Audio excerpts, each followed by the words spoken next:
Resonancias nodales, diseñando sentido en un mundo desconectado. Hoy, ciencia ficción, utopía y mercado, de Pablo Capana. Hola, hoy nos metemos de lleno en un universo fascinante, el de la ciencia ficción. Un género increíble. Totalmente.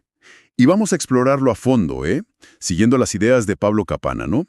En su libro Ciencia ficción, utopía y mercado. Un librazo. Capana tiene una mirada muy particular. Sí, queremos ver cómo analiza la historia, qué es realmente este género, cómo evolucionó. ¿Y cómo fue la cosa acá en Argentina? Que es un tema que él conocía muy bien, claro. Exacto, porque a veces se la ve como algo menor, ¿no? Cultura popular y listo, pero Capana muestra que fue mucho más. Muchísimo más. Él conecta la ciencia ficción con la utopía, con el mercado, como dice el título, pero también con la historia grande. Claro, con la carrera espacial, con debates políticos. Incluso con predicciones que ya hacía Tocqueville sobre la cultura de masas, imagínate. Capana argumenta que moldeó bastante cómo pensamos el futuro. Bueno, esa es un poco la misión de hoy, ¿no? Entender esa perspectiva histórica de Capana, ver qué es la ciencia ficción más allá del cliché de los marcianitos. Y entender sus formas, sus géneros, subgéneros, y cómo fue esa aventura particular en Argentina, donde Capana fue protagonista. Empezamos el viaje. Dale. Bueno, a ver, arranquemos por el principio. Capana va bien atrás, ¿no? Antes de que existiera el nombre ciencia ficción. Sí, es genial como cita a Alexis de Tocqueville. En 1840. Claro, imagínate, Tocqueville, observando la literatura popular en Estados Unidos, ya hablaba de buscar lo inmenso, lo incoherente. Regiones enteramente imaginarias. Suena muy a ciencia ficción, la verdad. Totalmente. Casi una profecía. Y es interesante porque Tocqueville, que era contemporáneo de Poe más o menos, Ajá. ya veía esa tensión, ¿viste? Entre los escritores de valía y los comerciantes de ideas. La calidad contra el mercado. Una tensión que sigue hasta hoy, me parece. Sin duda. Y Capana usa eso para decir, bueno, en este caldo nació la ciencia ficción. También menciona a los Goncourt, ¿sabes? No, contame. En 1856 ellos ya notaban un género nuevo donde importaba más la idea que la pasión. Donde las cosas, los objetos tenían un protagonismo raro. ¡Qué loco! O sea que ya se olfateaba algo distinto. Exacto. Y Capana usa esta metáfora. La de la maleza. Sí, me encantó esa. Dice que el género creció así, medio salvaje, ¿no? Entre la utopía y el mito. Y que tuvo momentos brillantes antes de que la industria se lo tragara. Claro. Pero lo central para él es que esa maleza terminó, digamos, configurando el imaginario del siglo XX. Es fuerte eso. Él pregunta por qué gastamos fortunas en ir al espacio y no tanto en la miseria acá abajo, ¿no? ¿O por qué aceptamos que cualquier invento nuevo hay que usarlo sí o sí? Capana dice. Ojo, que la ciencia ficción tuvo mucho que ver con naturalizar esas ideas. Interesante. Y el nombre, ciencia ficción. Ah, el famoso nombre. Lo acuñó Hugo Gernsback, ¿viste?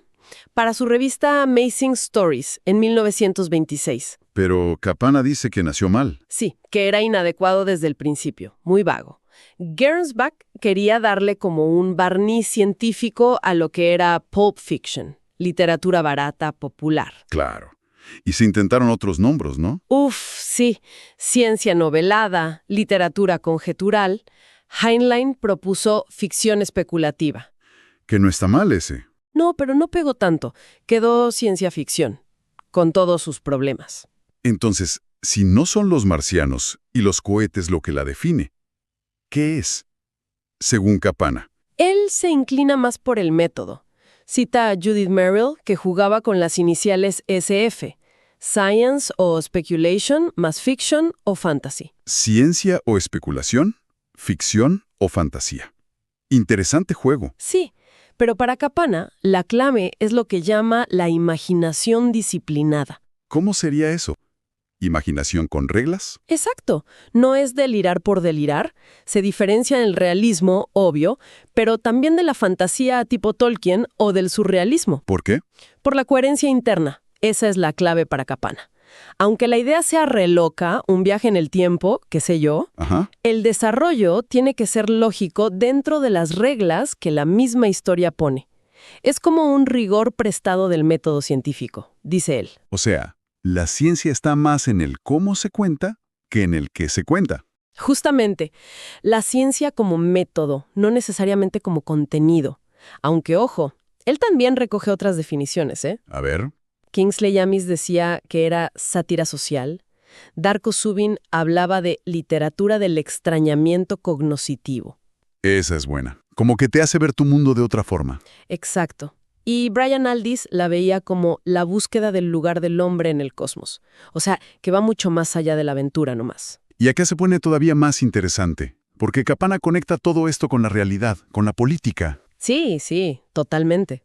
La ciencia ficción no estaba en una burbuja. Él habla, por ejemplo, del movimiento de la tecnocracia en los años 30 en Estados Unidos. Durante la Gran Depresión, ¿no? Claro, proponían que gobiernen los técnicos, los ingenieros. Y sus ideas del futuro eran un calco de las revistas pulp. Mira vos. Y Hansbach, el de Amazing Stories, era tecnócrata. Usaba la revista para promover esas ideas. O sea que había una ida y vuelta fuerte entre la ficción y los proyectos políticos. Muy fuerte. Y se ve clarísimo con el tema de la energía nuclear. Kapana cuenta que científicos clave como Szilard o Teller, Los que trabajaron en la bomba atómica. esos mismos, no solo leían ciencia ficción, algunos hasta escribían. Teller llegó a decir que Heinlein o Asimov eran más influyentes a largo plazo que un secretario de defensa, ¡Qué barbaridad! Moldeaban la cabeza de la gente sobre el futuro. tal cual. Y está la anécdota increíble del cuento Deadline de Cartmill. Ah, sí, contala, es buenísima. Se publicó en Astounding, la revista de Campbell, en 1944. Describió una bomba atómica con una precisión Y el proyecto Manhattan era secreto de Estado. exacta. Se armó un lío bárbaro. Los milicos investigaron al autor, al editor. Campbell les demostró que la información era pública, que estaba en artículos científicos. Increíble. Y encima, Truman, que ordenó tirar las bombas, también leía ciencia ficción. Sí, Kapana lo menciona. Es como que el género estaba metido hasta la médula en esos momentos clave. Y no solo con lo nuclear. No, claro. Kapana dice que también ayudó a fogonear otros mitos modernos. El tema ovni, por ejemplo. Roswell. El caso Roswell lo infló muchísimo el editor Palmer, de Amazing Stories, usando todas las herramientas del género. Y la carrera espacial ni hablar. El Sputnik. El Sputnik fue un shock. Hannah Arendt decía, esto que parecía de revistas baratas ahora está en todas las portadas. Y para los escritores y fans, la NASA era el sueño cumplido. Campbell dijo, nosotros lo hicimos. ¡Qué fuerte! Y después proyectos como SETI, de Carl Sagan. Vienen directo de ahí, de esa tradición, la búsqueda de inteligencia extraterrestre. Y esa influencia llegó hasta arriba de todo, ¿no? A la política de alto nivel. Sí, Kapana cuenta cómo escritores como Pornell y Niven asesoraron al gobierno de Reagan. Para la Iniciativa de Defensa Estratégica. Exacto, la que la prensa bautizó Star Wars. Claro, la conexión es directa. Es un ejemplo perfecto de lo que Kapana llama, citando a Ballard, la colonización de la realidad por la ciencia ficción. Un género marginal que termina influyendo en la geopolítica. Tremendo. Y mientras pasaba todo esto, el género se hacía industria. Claro, de las revistas pulp a un mercado mundial de libros, cine, de todo. Pero Kapana destaca algo único. El fandom. Ah, sí, los fans organizados. Eso es muy particular de la ciencia ficción. ¿Por qué? Porque eran una comunidad súper activa, crítica. Publicaban sus propias revistas, los fanzines, hacían convenciones. Y discutían con los autores, con los editores. A veces a muerte, ¿sí? Kapana dice que ese fandom fue clave para que el género evolucionara, se autocriticara. No pasó igual en otras literaturas populares. Bueno, hagamos un repaso rápido de cómo evolucionó el género según las etapas que marca Kapana. Las raíces en Europa. Verne, más tecnológico, Wells, más social y especulativo, y menciona a Rosny Wong, que imaginó vidas muy distintas. Después, la explosión pulp en Estados Unidos. Ahí tenés a Burroughs, con Tarzán, pero también con Marte, Lovecraft y el horror cósmico en Weird Tales, Heronsback poniendo orden. Y la Space Opera. Buck Rogers, Flash Gordon. E. Smith y sus imperios galácticos. Mucha acción. Y luego, la famosa Edad de Oro. La era de John W. Campbell en Astounding, desde el 39 más o menos. Él pidió más rigor, más calidad literaria. Y ahí surgen los tres grandes. Asimov, Heinlein, Clarke. Exacto. Pero también Bradbury, Sturgeon, Paul, un montón de maestros. Después, en los 60, la cosa cambia con la New Wave. La nueva ola, sí. Nace más en Reino Unido con Ballard, Aldis, Moorcock. Después llega a Estados Unidos con Delany, Lafferty. ¿Y qué buscaban? Romper un poco con lo anterior. Temas más adultos, experimentar con el estilo, mirar más para adentro, al espacio interior, la psicología, la sociedad. Y también influyó Tolkien, dice Capana. Claro, dio auge a la espada y brujería, esa mezcla de fantasía y ciencia ficción. Y después, figuras clave que marcaron lo que siguió. Philip K. Dick. Dick, obsesionado con la realidad, la percepción, la paranoia. Su influencia es gigante hoy. Y Úrsula K. Le Guin. Fundamental. Aportó la mirada desde la antropología, el feminismo, creó sociedades complejas, utopías críticas, exploró el género de otra manera. Abrió camino a otras autoras, ¿no? Sí, como James Tiptree Jr., que en realidad era Alice Sheldon o Joanna Ross. Mucha perspectiva feminista ahí.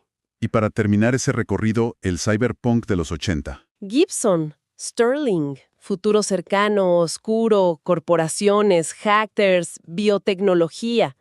Una mezcla con novela negra, muy potente. Bueno, y ahora sí, bajemos a Argentina. Capana habla desde adentro acá. Claro, él vivió todo ese proceso.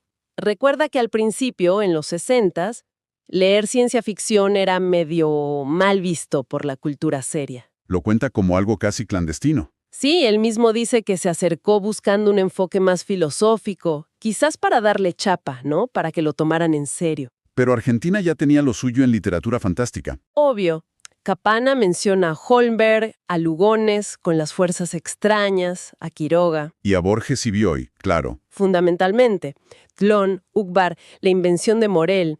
Hoy son clásicos del género a nivel mundial, aunque ellos capaz que no se reconocieran ahí. Pero el boom moderno vino de afuera, ¿no? Con la science fiction yankee. Sí, el quiebre fue con la revista Más Allá, entre el 53 y el 57. Que la dirigía Oesterheld, en parte. Exacto.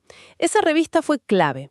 Trajo a Asimov, Clarke, Bradbury, creó una comunidad de lectores con las cartas.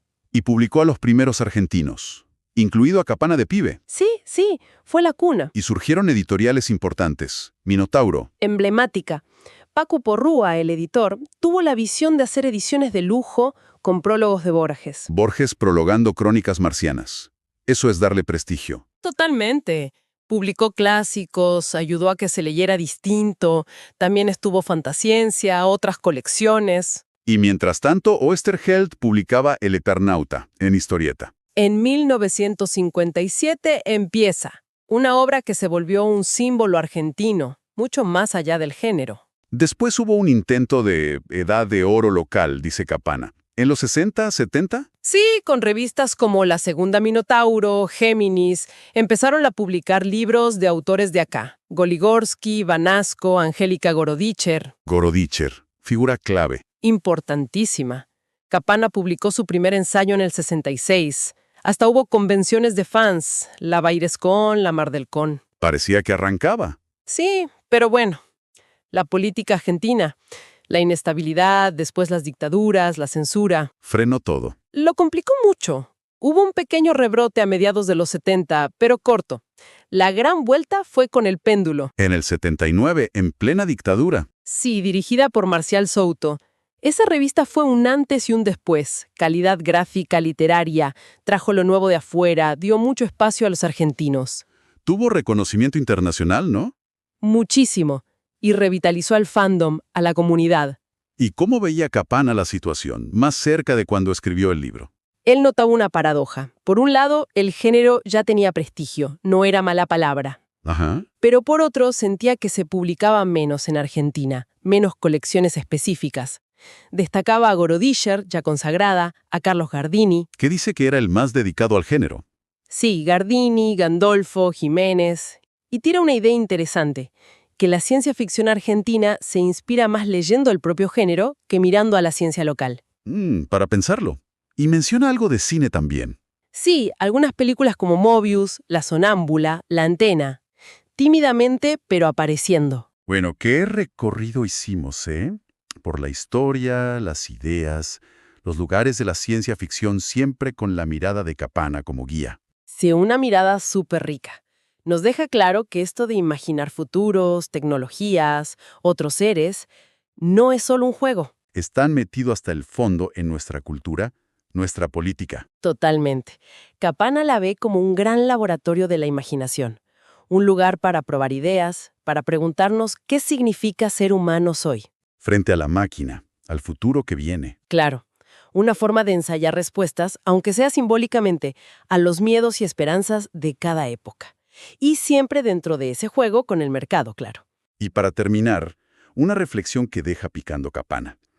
Él dice que la ciencia ficción muchas veces se adelantó, vio temas que la literatura seria tardó en ver. Ajá. Entonces, la pregunta es, hoy con la inteligencia artificial, la biotecnología, la crisis del clima, ¿qué estará explorando la ciencia ficción actual? ¿Qué futuros, qué preguntas incómodas nos estará planteando ahora mismo? Que quizá otra vez estamos mirando para otro lado. ¿Quién sabe? Ahí queda la inquietud, ¿no? Exacto. Hasta la próxima exploración. Resonancias Nodales fue una producción de Nodo Micelial.